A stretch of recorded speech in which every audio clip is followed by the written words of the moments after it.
வணக்கங்க. இப்போ நீங்கள் பார்த்துட்டு இருக்கிறது தான் பப்ளி மாஸ் பழம். நம்ம மரத்தில் பச்சை கலர் பழமாக பார்த்துருப்போம் இல்லைங்களா, அது பிஞ்சு காயெல்லாம் பழுத்துதுன்னா இந்த மாதிரி லெமன் கலரில் வந்துடும். இப்போ இது பழம் பழுத்துருச்சு. இப்போ இதை கட் பண்ணி எடுத்துக்கலாம். இப்போ நம்ம ஆரஞ்சு பழம் எப்படி உளிப்போமோ அதே மாதிரி தான் உளிக்க போகிறோம். ஃபஸ்ட்டு மேலே காம்பு பகுதியை கட் பண்ணிவிட்டு நல்லா கீத்து போட்டுக்கணும். 4-5 கீத்து. நல்ல தோல் வந்து நல்லா மொத்தமாக இருக்கும். ஸோ அதனால் கீத்து நல்லா உள்ள ஆழமாக போடணும். அப்போ தான் வந்து உரிக்கிறதுக்கு நமக்கு வாட்டை வரும். நீங்கள் நம்ம ஆரஞ்சு பழம் மாதிரி இருக்குங்கிறனால தோல் மெலிசாக இருக்குன்னுலாம் நினச்சிடாதீங்க. தோல் நல்லா மொத்தமாக இருக்கும். இங்கே பாருங்கள், எங்கள் வீட்டுக்காரர் உளிக்கிறாரு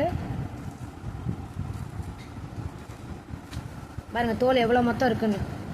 தோல் காட்டுங்க. பாருங்கள், தோல் இந்த மாதிரி மொத்தமாக தான் இருக்கும். நல்லா இந்த மாதிரி அங்கங்கே கீத்து போட்டு உரிச்சிக்கோங்க. அப்போ தான் ஈஸியாக உரிக்க வரும். உரிச்சிருங்க.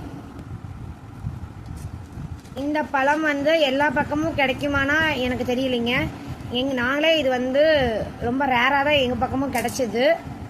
இது என்ன ஏதுன்னு கேட்டு தான் வாங்கியிருந்தோம். நாங்கள் சின்னதில் எங்கள் ரிலேட்டிவ் வீட்டில் இந்த பழம் இருந்ததுன்னு எங்கள் தாத்தா பாட்டி கொண்டு வந்து கொடுத்துருக்காங்க. நாங்கள் சாப்பிட்ருக்கோம். அது எனக்கு பிடிக்கும்.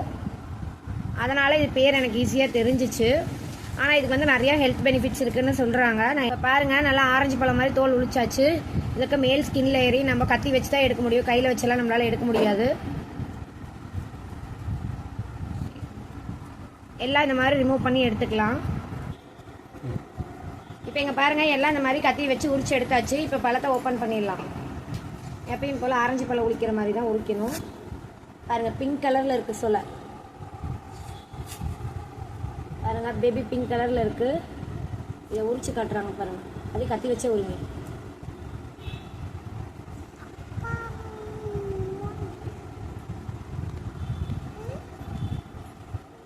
பாருங்கள், உள்ள சீடு கூட இருக்கும். பிஞ்சாக இருந்துச்சுன்னா சீடு இருக்காது. ஓரளவு நல்லா திரண்ட காய்னா பாருங்க, இதுக்குள்ள சீடு இருக்குது. இதுதான் விதை. இதை காய வச்சு போட்டிங்கன்னா வந்துடும்.